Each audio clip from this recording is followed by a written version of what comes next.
ಒಂದು ಚಿಕ್ಕ ಹಳ್ಳಿಯಿತ್ತು. ಹಸಿರಿನಿಂದ ತುಂಬಿದ ಹೊಲಗಳು, ಮಧ್ಯದಲ್ಲಿ ಕಾಡಿನ ಕಡೆ ಹೋಗುವ ಸಣ್ಣ ದಾರಿ. ಆ ದಾರಿಯ ಅಂಚಿನಲ್ಲಿ ಒಂದು ಹಳೆಯ ಮಣ್ಣಿನ ಮನೆಯಿತ್ತು. ಆ ಮನೆಯಲ್ಲಿ ಇಬ್ಬರು ವೃದ್ಧರು ವಾಸಿಸುತ್ತಿದ್ದರು, ರಾಮು ಕಾಕ ಮತ್ತು ಅವರ ಹೆಂಡತಿ ಸೀತಾಕಾಕಿ. ಇಬ್ಬರು 70 ದಾಟಿದ್ದರು. ಮುಖದಲ್ಲಿ ಮಡಚುಗಳು, ಕೈಗಳಲ್ಲಿ ಕಷ್ಟದ ಗುರುತುಗಳು. ಬಟ್ಟೆಗಳು ಹಳೆಯವು, ಆದರೆ ಹೃದಯ ತುಂಬ ಶ್ರೀಮಂತ.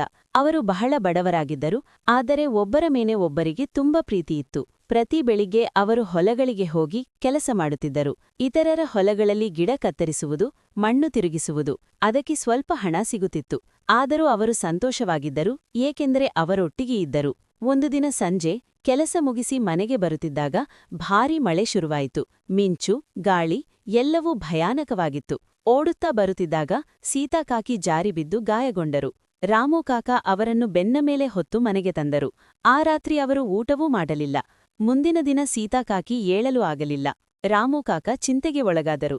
ನಾನು ಕೆಲಸಕ್ಕೆ ಹೋಗಲಿಲ್ಲ ಅಂದ್ರೆ ನಾವು ತಿನ್ನೋದು ಹೇಗೆ ಎಂದು ಯೋಚಿಸಿದರು. ಅವರು ಹೇಳಿದರು, ನಮ್ಮ ಮನೆಯ ಹಿಂದೆ ಇರುವ ಜಮೀನಿನಲ್ಲಿ ಅರುವಿ ಬೆಳೆ ಬೆಳೆಸೋಣ. ಸೀತಾಕಾಕಿ ಸಂತೋಷಪಟ್ಟರು. ಇದು ಒಳ್ಳೆಯ ಯೋಚನೆ ಎಂದರು. ರಾಮು ಕಾಕ ಬೀಜಗಳನ್ನು ತಂದು ಹೊಲದಲ್ಲಿ ನೆಡಲು ಶುರುಮಾಡಿದರು.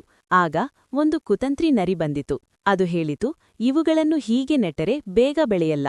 ನೀನಿದನ್ನು ಕುದಿಸಿ ನೆಟ್ಟರೆ ರಾತ್ರಿ ತುಂಬಾ ಹೊಲ ತುಂಬುತ್ತದೆ. ಭೋಳನಾದ ರಾಮು ಕಾಕ ನಂಬಿದರು. ಮನೆಗೆ ಹೋಗಿ ಬೀಜಗಳನ್ನು ಕುದಿಸಿ ಮತ್ತೆ ನೆಟ್ಟರು. ಮತ್ತೊಂದು ದಿನ ಬೆಳಿಗ್ಗೆ ಅವರು ಹೊಲಕ್ಕೆ ಹೋದಾಗ ಎಲ್ಲವೂ ಹಾಳಾಗಿತ್ತು. ಎಲ್ಲ ಬೆಳೆ ಯಾರೋ ತಿನ್ನಿಬಿಟ್ಟಿದ್ದರು. ಅವರು ಅಳುತ್ತಾ ಮನೆಗೆ ಬಂದರು. ಸೀತಾಕಾಕಿ ಹೇಳಿದರು, ಈಗ ನಮ್ಮ ಸರದಿ, ನಾವು ಅವನಿಗೆ ಪಾಠ ಕಲಿಸೋಣ.